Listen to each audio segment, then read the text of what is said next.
नमस्कार दोस्तों, आप पढ़ रहे हैं कक्षा 12वीं एनसीईआरटी इंग्लिश। आज हम देखेंगे पोएम 3 कीपिंग क्वाइट का सेंट्रल आइडिया। तो देखिए, इस पोएम के हमने 3 इंपॉर्टेंट क्वेश्चन कर लिए हैं। सबसे इंपॉर्टेंट जो क्वेश्चन आता है वो सेंट्रल आइडिया का आता है, और जितनी भी पोएम है उनमें से सबसे ज्यादा इंपॉर्टेंट सेंट्रल आइडिया इसी पोएम का है। तो देखिए, कीपिंग क्वाइट पोएम में कवि क्या कहना चाहता है वही कहलाता है सेंट्रल आइडिया, मतलब हिंदी में कहते हैं केंद्रीय भाव। तो देखिए, इस पोयम में बताया गया है कीपिंग क्वाइट का मतलब है शांत रहना। तो कवि कहता है कि हमें कुछ क्षणों के लिए शांत रहने की आवश्यकता है ताकि हम अपना खुद का आत्मनिरीक्षण कर सकें। मानव के जितने भी काम है मानव जल्दबाजी में करता है, जिससे कई प्रकार की समस्याएं हो जाती हैं। इसीलिए कवि कहता है कि मानव को एक क्षण के लिए रुकना चाहिए और खुद का आत्मनिरीक्षण करना चाहिए। बिल्कुल शांत नहीं बैठना है, खुद के बारे में सोचना है। और कवि कहता है यदि आप ऐसा करते हो तो खुद के बारे में, दूसरों के बारे में अच्छे से समझ पाओगे। यदि ऐसा नहीं करोगे तो आपकी जितनी भी शक्तियां हैं वो सब बर्बाद होती जाएंगी। तो देखिए, आंसर क्या बताया गया है कि इस पोयम में कवि शांत आत्मनिरीक्षण की आवश्यकता की मांग करता है। कवि क्या कहता है कि हमें बिल्कुल शांत होकर आत्मनिरीक्षण करना चाहिए, इसकी आवश्यकता है। और मानव की जो हरकतें हैं, उसकी भागदौड़, जल्दबाजी है, उससे बहुत ज्यादा विश्व में अराजकता हो गई है, मुसीबत बन चुकी है। और अब यही समय है जब उसे विराम लेना चाहिए, मतलब कुछ क्षणों के लिए रुक जाना चाहिए और उसे स्वयं का आत्मनिरीक्षण करना चाहिए और बैठ के सोचना चाहिए। और बैठने का मतलब ये नहीं होता कि आप सब कुछ बंद कर दें, पूर्ण रूप से निष्क्रिय हो जाएं। आपको स्थिरता रखनी है, खामोशी रखनी है, और ऐसा आप करेंगे तो फिर आपसी भावना आप समझ पाएंगे। एक प्रसिद्ध कवि हैं विलियम वर्ड्सवर्थ, ये क्या कहते हैं कि दुनिया हमारे साथ बहुत ज्यादा समय तक रहती है, लेकिन आपको कोई काम देर से नहीं करना, कोई काम जल्दी भी नहीं करना। यदि कोई चीज आपको जल्दी प्राप्त हो जाती है और आप उसे जल्दी खर्च कर देते हो तो इससे हम अपनी शक्तियों को ही बर्बाद कर देते हैं। तो देखिए, ये आंसर जो बताया गया थोड़ी बड़ा आंसर है, बस आप ध्यान से समझेंगे तो आंसर आपको समझ आ जाएगा। तो सबसे पहले हम इसके कठिन मीनिंग को देख लेते हैं। तो देखिए, यहाँ पे आवश्यकता को नेसेसिटी कहते हैं। डिमांड करना मतलब मांग करना होता है, नेसेसिटी आवश्यकता। आत्मनिरीक्षण, देखिए हमने एक वर्ड पढ़ा है क्वेश्चन आंसरों में, इंट्रोस्पेक्ट। इंट्रोस्पेक्ट का मतलब आत्मनिरीक्षण करना, लेकिन आपको ध्यान रखना इंट्रोस्पेक्शन याद रखना आत्मनिरीक्षण को कहते हैं। और फिर देखिए, मनुष्य की हरकतें, हरकतें मतलब उसके एक्शन कहलाते हैं। भाग दौड़ मतलब रन कह सकते हैं। और जल्दबाजी को हरी कहा जाता, आपको पता होगा, हरी अप होता है ना जल्दबाजी करना, तो हरी मतलब जल्दबाजी। और फिर अराजकता, देखिए अराजकता को लिखा गया क्योस, ध्यान रखना है यहाँ पे CHAOS को क्योस पढ़ा जाता है, तो क्योस मतलब होता है अराजकता। और मुसीबत के लिए तो आपको पता होगा कि ट्रूबल कहते हैं मुसीबत को। और इसके बाद देखिए पहले ही, ऑलरेडी होता है, ये तो आपको पता होगा, ऑलरेडी पहले ही। और फिर कारण बन चुकी, कारण बनना को काज कहते हैं, तो ऑलरेडी काज्ड इसका थर्ड फॉर्म सेकंड फॉर्म होता है। तो ऑलरेडी काज्ड का मतलब कारण पहले ही बन चुकी है। और फिर इसके बाद विराम, विराम को पॉज कहते हैं, ये तो आपको पता होगा, पॉज मतलब होता है विराम। और इसके बाद स्वयं का आत्मनिरीक्षण, यानी सेल्फ मतलब होता है स्वयं का, और इंट्रोस्पेक्शन मतलब आत्मनिरीक्षण, बैठना सिटिंग होता है। और फिर अर्थ होना मतलब मीन होता है संपूर्ण निष्क्रियता, यह पढ़ चुके हैं, टोटल इनएक्टिविटी। और इसके बाद देखिए साइलेंस होती है खामोशी, और स्टिलनेस मतलब स्थिरता, इसके बारे में भी आप पढ़ चुके हैं। और देखिए समझ को कहते हैं अंडरस्टैंडिंग, लेकिन आपसी समझ को म्यूचुअल अंडरस्टैंडिंग कहा जाता है। और के बीच को बिटवीन या एमोंग कहते हैं, और यहाँ पे एमोंग लिखा गया है क्योंकि दो से ज्यादा चीजें हैं। और मनुष्यों को ह्यूमन बीइंग्स यहाँ लिखा गया है। और फीलिंग मतलब भावना होती है, और क्रिएट करना मतलब पैदा करना। और इसके बाद बहुत ज्यादा को हम कहते हैं टू मच, मतलब बहुत ज्यादा। तो देखिए ज्यादा कठिन वर्ड नहीं है। और इसके बाद देखिए लेट होता है देर से, और सून मतलब होता है जल्दी। और प्राप्त करना को गेटिंग कहते हैं, तो ध्यान रखना गेटिंग लिखा गया है प्राप्त करना को। और इसके बाद खर्च करना को स्पेंडिंग कहेंगे। और फिर पावर मतलब होती हैं शक्तियां, पावर्स होता है शक्ति के लिए। और फिर बर्बाद करना। देखिए यहाँ पे लिखा गया है ले वेस्ट, तो ध्यान रखना ले वेस्ट का मतलब होता है बर्बाद कर देना।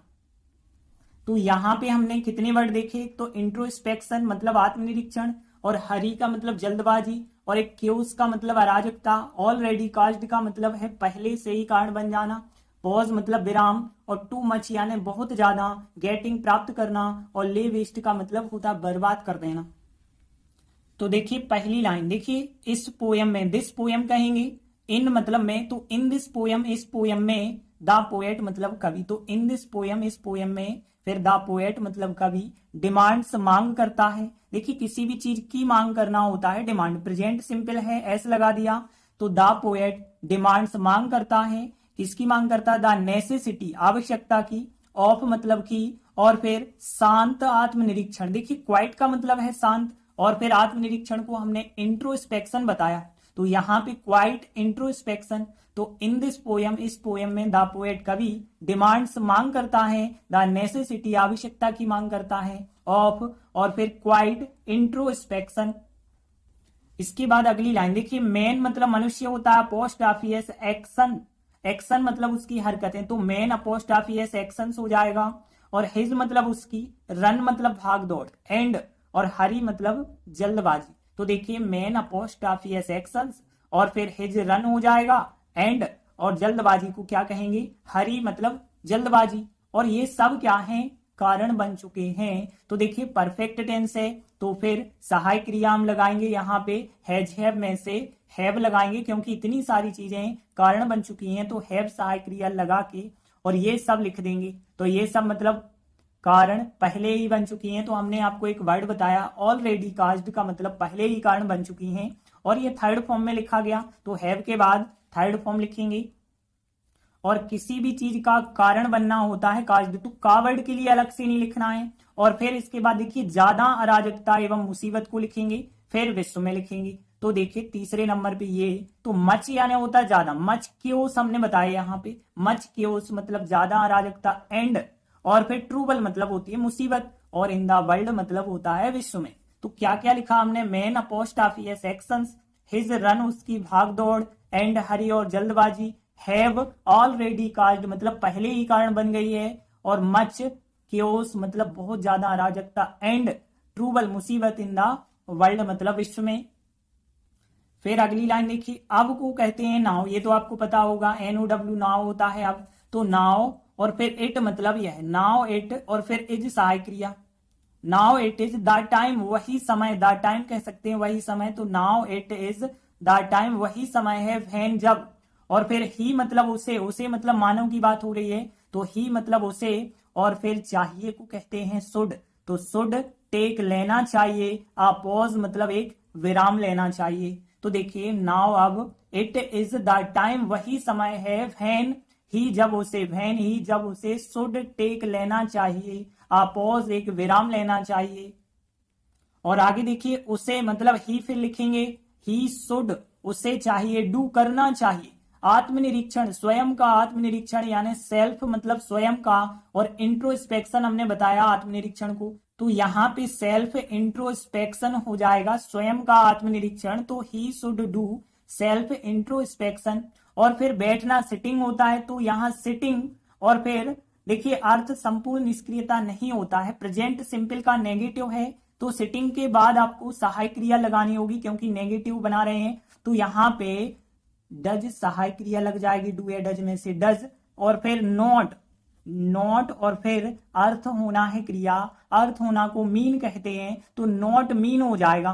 तो यहाँ पे sitting does not mean, sitting का अर्थ नहीं होता है टोटल इनएक्टिविटी मतलब संपूर्ण निष्क्रियता, तो sitting does not mean total inactivity.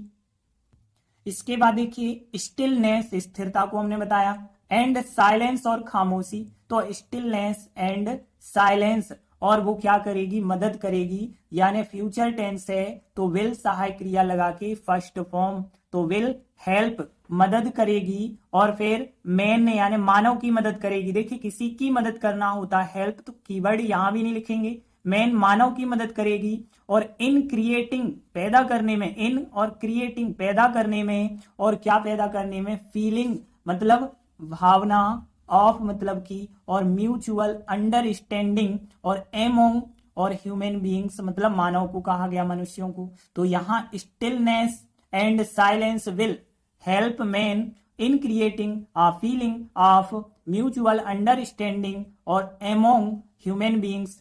और इसके बाद देखिए विलियम वर्ड्सवर्थ क्या कहते हैं। तो विलियम वर्ड्सवर्थ लिखा हमने, और फिर से होता है कहना, से में एस जोड़ के, क्योंकि प्रेजेंट सिंपल है। सेज कहते हैं कि द वर्ल्ड दुनिया, द वर्ल्ड इज, और फिर बहुत ज्यादा हमारे साथ है। हमारे साथ को हम कहेंगे विथ अस मतलब हमारे साथ, और टू मच यानी बहुत ज्यादा। तो यहाँ पे the world is too much with अस। तो यहाँ पे विलियम वर्ड्सवर्थ सेज कहते हैं, और द वर्ल्ड के दुनिया इज मतलब है, और टू मच बहुत ज्यादा, और फिर विथ अस मतलब हमारे साथ है। अब आपको क्या कहा गया, देर से मतलब लेट, एंड और सून मतलब जल्दी। तो लेट एंड सून, और गेटिंग प्राप्त करना, एंड स्पेंडिंग खर्च करना। तो देखिए लेट एंड सून जल्दी, गेटिंग प्राप्त करना, एंड स्पेंडिंग खर्च करना, और फिर वी मतलब हम, और फिर यहाँ पे देखिए बर्बाद कर देते हैं। तो हमने बताया था कि ले वेस्ट का मतलब होता है बर्बाद करना, और अवर पावर्स मतलब अपनी शक्तियों को। तो यहाँ पे late and soon, getting and spending खर्च करना, वी हम, और फिर ले वेस्ट बर्बाद कर देते हैं, अवर पावर्स मतलब अपनी शक्तियों को। एक बार पूरा आंसर हम रिपीट कर लेते हैं। इन दिस पोयम, इस पोयम में द पोएट कवि डिमांड्स मांग करता है the necessity of quiet introspection men's action. देखिए मेन अपोस्ट्रोफियस एक्शंस, और फिर हिज रन उसकी भाग दौड़, एंड हरी जल्दबाजी, हैव ऑलरेडी काज्ड पहले ही कारण बन चुकी है, और फिर मच मतलब ज्यादा, और फिर क्योस मतलब अराजकता, एंड ट्रूबल मुसीबत इन द वर्ल्ड मतलब विश्व में, और फिर now it is the time when he should take लेना चाहिए, पॉज विराम लेना चाहिए, और फिर ही शुड डू से करना चाहिए, सेल्फ इंट्रोस्पेक्शन करना चाहिए, सिटिंग डज नॉट मीन अर्थ नहीं होता है टोटल इनएक्टिविटी, और फिर stillness and silence will help man in creating a feeling of mutual understanding among human beings.